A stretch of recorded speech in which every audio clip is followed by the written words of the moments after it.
Segmen Sembang Santai Celik Rakyat bersama Sir Muhammad Anwar Fahmi Haridas bin Abdullah selaku Presiden Pertubuhan Kebajikan Masyarakat Sivil Melaka. Berita terkini. Assalamualaikum warahmatullahi wabarakatuh dan salam sejahtera. Waalaikumsalam warahmatullahi wabarakatuh.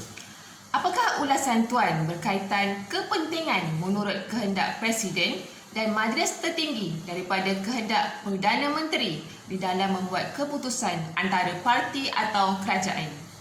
Baik, terima kasih. Yang pertama sekali, persoalan di sini kata kuncinya adalah mendengar nasihat atau mengambil satu keputusan menurut kehendak pendirian arahan Presiden Parti maupun arahan kerajaan, yakni Yang Amat Berhormat Perdana Menteri Malaysia. Baik, saya yakin dan percaya perkara ini ada kaitan dengan isu dalam pergolakan politik Malaysia. Sekarang ini kita melihat UMNO, presidennya dan hampir 10 ahli parlimen atau majlis tinggi UMNO telah di kalangan ahli parlimen menyatakan pendirian. Mereka menarik diri 2 kali. Kenyataan akhbar dilakukan dan surat telah dimaklumkan kepada Istana Negara Tuanku Sultan Nuri Ahmad Malik Tuanku Sultan. Jadi sekarang ini persoalannya nak dengar cakap siapa, ya, antara Presiden UMNO maupun Perdana Menteri Malaysia. Baik, yang pertama perlu kita lihat Federal Constitution, ya. Hak dan disebut sebagai di mana undang-undang paling tinggi di Malaysia ni Perlembagaan Persekutuan, ya.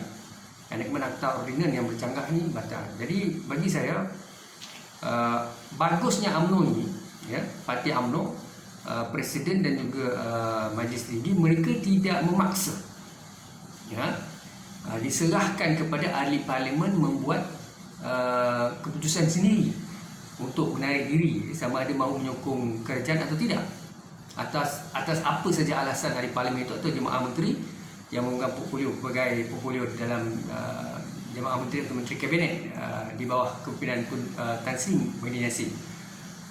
Itu satu kelebihan yang ada kepada Presiden dan juga disebut Majlis Tinggi PAU sebelum ini pula dalam Perhimpunan Agung UMNO.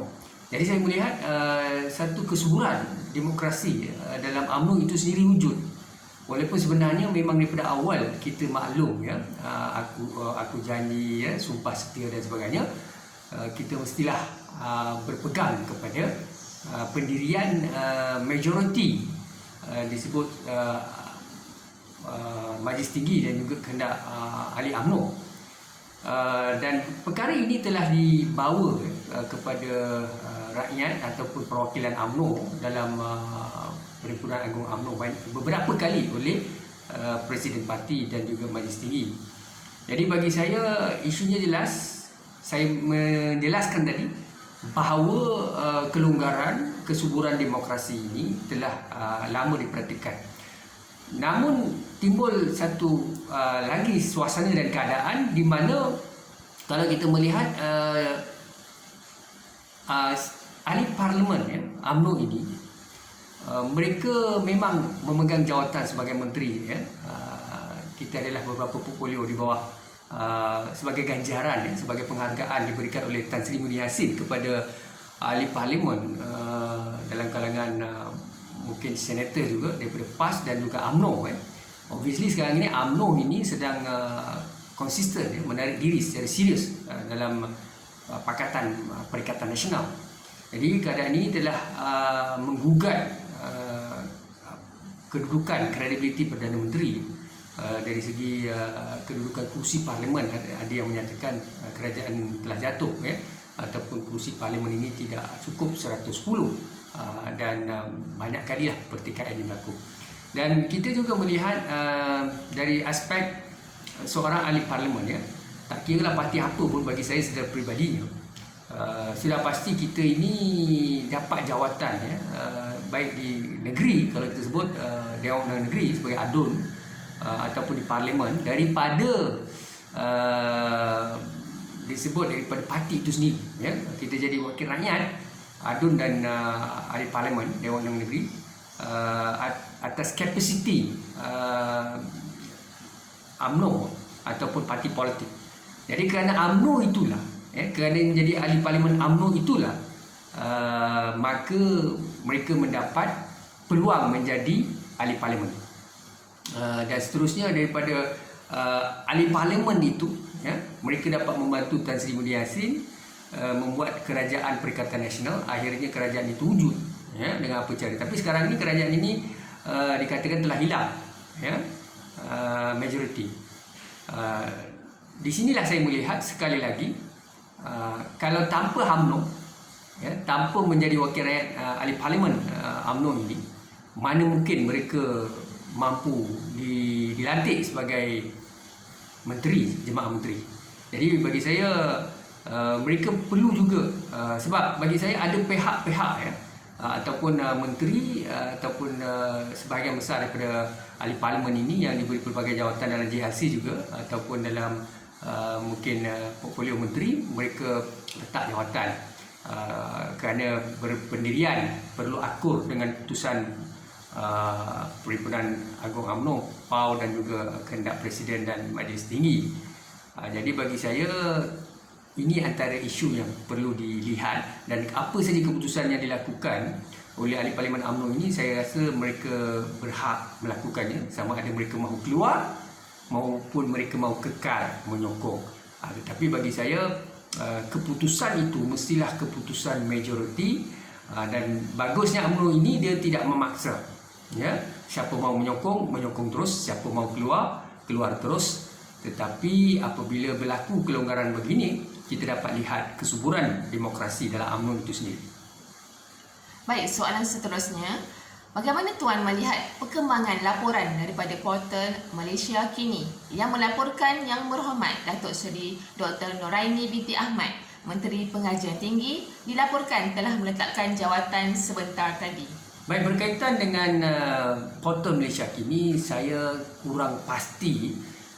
Kita perlukan masa, tetapi apapun merujuk kepada kononnya peletakan jawatan Yang Berhormat Menteri Datuk Seri Dr. Noraini Ahmad, ahli parlimen Parit Sulong P147, parlimen P147 Parit Sulong, dikatakan telah meletakkan jawatan. Jadi secara peribadinya saya, kalau ini benar, kenyataan ini benar, saya menghormatilah sebagai penganalisis dan juga sebagai Presiden Pertubuhan Masyarakat Sivil Melaka. Itu adalah kesuburan demokrasi dan kematangan pihak-pihak berkaitan. Ada yang kekal seperti YB Sabrici ini, TPM, saya dipahamkan TPM, Tan Sri Yang Berhormat Timbalan Perdana Menteri YB Sabri kekal. Itu keputusan beliau, dan juga YB Datuk Seri Nazri Aziz dan sebagainya, mereka kekal. Berbalik kepada YB Noraini, Datuk Seri Dr. Noraini Ahmad selaku Menteri Pengajian Tinggi meletakkan jawatan. Kalau ini benar, jadi bagi saya itu pendirian beliau, mungkin di atas sebab beliau menghormati kehendak Presiden dan juga kehendak Majlis Tinggi UMNO, seperti mana yang berlaku dalam putusan persidangan atau mesyuarat agung PAU UMNO itu sendiri. Jadi bagi saya, saya melihat beliau boleh mempertahankan jawatan, tetapi sebab gajinya atau disebut kredibilitinya sebagai menteri, belum tahu beliau akan diberi peluang pada masa depan oleh kerajaan baru atau kerajaan akan datang. Belum tahu dalam pilihan raya akan datang UMNO ini atau Barisan Nasional akan menang. Tetapi beliau berpendirian teguh, berprinsip utuh, bermaruah, kerana beliau lebih mementingkan integriti dalam musyawarah disebut jamaah UMNO itu sendiri, kabilah. Jadi bagi saya ini adalah satu pendirian beliau, dan saya kagum kerana tidak ramai yang berani melepaskan jawatan menteri kerana pelbagai kemudahan, etosnya, kredibilitinya, gajinya, pelbagai kuasa dan kedudukannya, mungkin pelbagai ganjaran, dan seronok menjadi menteri ini, dipuji, diangkat, dijulang, dilambung. Tetapi beliau boleh melepaskan jawatan. Kalau ini benar, saya melihat beliau punya semangat kepada parti lebih utuh dan lebih terserlah. Tidak kira siapa yang mempelawa, siapa yang memberikan pelbagai ganjaran. Prinsipnya tadi itu adalah prinsip jihad dalam parti. Pada pandangan Tuan, adakah wujud apa-apa kaitan dengan kenyataan Yang Berhormat Timbalan Perdana Menteri di dalam PC pada pagi tadi berkaitan persoalan wartawan berkaitan kedudukan sokongan Yang Berhormat Menteri Kementerian Pengajian Tinggi ini? Baik, tadi saya maklum kita maklum di Malaysia memang ada press conference TPM dan juga beberapa ahli parlimen UMNO dan Barisan Nasional telah membuat keputusan. Saya difahamkan TPM menyatakan ada 31 ahli parlimen menyokong diteguh bersama kerajaan Perikatan Nasional. Dan wartawan telah bertanya soalan di manakah keberadaan kedudukan Yang Berhormat Datuk Seri Dr. Noraini Ahmad, Menteri KPT. Dan kenyataan spontan TPM adalah beliau sendiri tidak gagal menghubungi Menteri Pengajian Tinggi, dan ada dia kata dia sibuk, kusut, bercelaru, pening kepala, dan sukar untuk dihubungi. Tetapi beliau berjaya juga dapat berkomunikasi semalam katanya. Itu kedudukan. Jadi bagi saya mungkin perkara ini juga tersebar. Kenyataan itu tersebar dalam media baru, Twitter, Facebook, dan Malaysia Kini, Foto Malaysia Kini, dan sebar luas, di mana kenyataan TPM berkaitan dengan soalan wartawan menjurus kepada menteri keberadaan atau sokongan dan kedudukan menteri ini tersebar luas, di mana ada menteri kusut, pening kepala, off handphone. Bagi saya sampai ke tahap itu, perkara-perkara mesej viral dan isu pergolakan politik ini dapat dilihat. Jadi bagi saya, apapun setelah isu ini berlega dan kenyataan daripada Presiden UMNO itu sendiri menyatakan akan ada ramai menteri ataupun YB Ahmad Mazlan menyatakan bahawa akan ada disebutnya ahli parlimen yang akan mengundurkan diri atau meletakkan jawatan. Kalau inilah kebenarannya, YB Datuk Seri Dr. Noraini Ahmad meletakkan jawatan, saya akuilah kebenaran YB Ahmad Mazlan tu telah dinyatakan dengan jelas bahawa akan ada susulan peletakan jawatan. Wujud video viral yang menyatakan Istana Negara atau Tuanku telah mengarahkan agar Yang Amat Berhormat Tan Sri Muhyiddin Yassin menimbangkan untuk melepaskan jawatan sebagai Perdana Menteri. Namun, Perdana Menteri memohon keabsahannya dilakukan secara terhormat di Dewan Rakyat ketika Parlimen dibuka pada bulan September 2021. Apa pendapat Tuan? Baik, berkaitan persoalan video viral yang menyatakan bahawa memang ada nasihat ataupun titah tuanku kepada Yang Amat Berhormat Perdana Menteri agar beliau melepaskan jawatan kerana berikutan daripada kenyataan Presiden UMNO dan bukti-bukti yang menyatakan bahawa penarikan sokongan UMNO sekutu kuat kepada Perikatan Nasional. Dan Yang Amat Berhormat Perdana Menteri pula telah memohon merayu kepada tuanku dan menjelaskan bahawa kedudukan beliau sebagai Perdana Menteri dan kerajaan beliau Perikatan Nasional ini perlulah disahkan majoritinya, keabsahannya itu di persidangan Dewan Rakyat. Sedangkan Parlimen sekarang ini ditangguhkan kerana COVID-19 ataupun mereka tunggulah sehingga September. Jadi bagi saya sekali lagi tidak ada maklumat yang sah berkaitan dengan kenyataan kononnya Tuanku Sultan telah memberi teguran ataupun saranan titah kepada Yang Amat Berhormat Perdana Menteri untuk meletakkan jawatan. walaupun perkara itu video viralnya itu memang viral saya tidak ada maklumat, tetapi kalau apa pun pandangan peribadi saya melihat Perdana Menteri yang ada sekarang Tan Sri Muhyiddin Yassin dan juga ahli parlimen jemaah menteri yang ada Perikatan Nasional khususnya Bersatu PAS dan sebahagian besar daripada satu kumpulan satu blok daripada UMNO 31 ahli parlimen Barisan Nasional juga menyatakan bahawa mereka masih mahu berkhidmat bersama Tan Sri Muhyiddin Yassin. Dan saya melihat mungkin ini mereka mahu melihat sehingga di hujung perjuangan saat terakhir apakah yang akan berlaku, takdir yang kun fayakun Allah Ta'ala tentukan pada mereka. Dan juga pada dasarnya kalau kita melihat Tuanku Sultan juga bertegas memainkan peranan baginda Tuanku Sultan Istana dengan baik dan alert dengan situasi perkembangan politik Malaysia dan ekonomi, krisis COVID dan sebagainya. Dan kita maklumlah kestabilan politik Malaysia, kalau politik tidak stabil, kerajaan tidak stabil, kita tidak dapat mempertahankan atau menangani krisis seperti mana Amerika, Indonesia, Singapura, Australia mereka keadaan politik dan negara mereka stable dan mereka dapat fokus banyak isu. Tapi Malaysia ni sangat sukar kerana kursi atau disebut parlimen yang tidak kukuh. Begitu juga kerajaan sedang berlakulah pergolakan. Jadi saya yakin apa saja Tuanku Sultan mempunyai pendirian teguh, berpegang kepada Perlembagaan Persekutuan dan sebagai ketua negara, head of the country. So the decision has been mungkin kita tunggu dan lihat. Apapun saya yakin perkara ini tidak boleh berpanjangan. Tapi dari segi Tan Sri Muhyiddin Yassin sudah pasti beliau sebagai Perdana Menteri mahu memperjuangkan kedudukan sehingga ke akhir. Saya nak sebut akhir apa, saya tidak ada ayat, tetapi bagi saya adalah itulah perjuangan orang politik.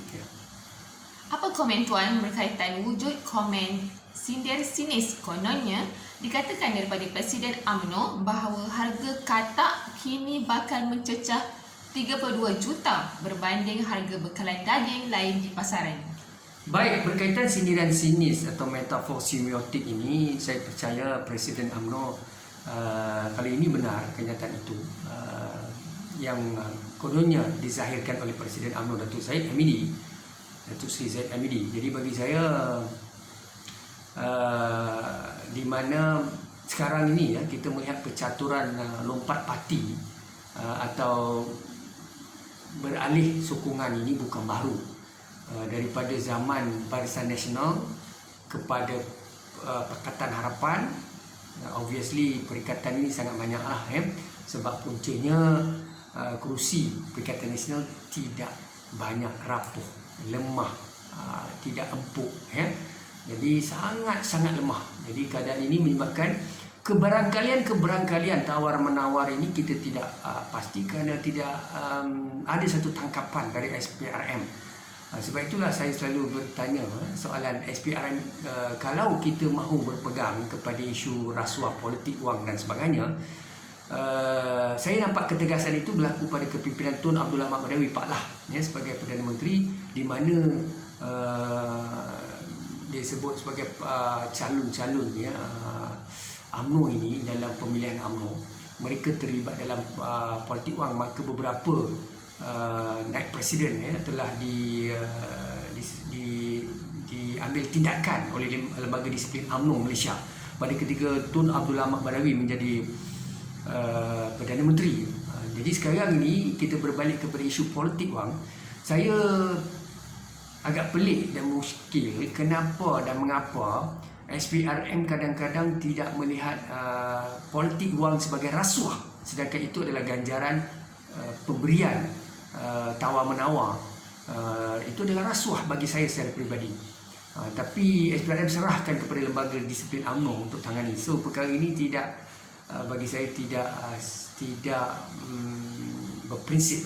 Begitu juga lompat parti ini, ganjaran-ganjaran jawatan JLCs, jawatan sebagai jemaah menteri-menteri, apabila menyokong Kerajaan Perikatan Nasional atau Pakatan Harapan atau Kerajaan Barisan Nasional. Kalau inilah ganjaran-ganjaran diberikan dan budaya ini diamalkan, sekali lagi saya menyatakan bahawa di sini semua itu adalah rasuah.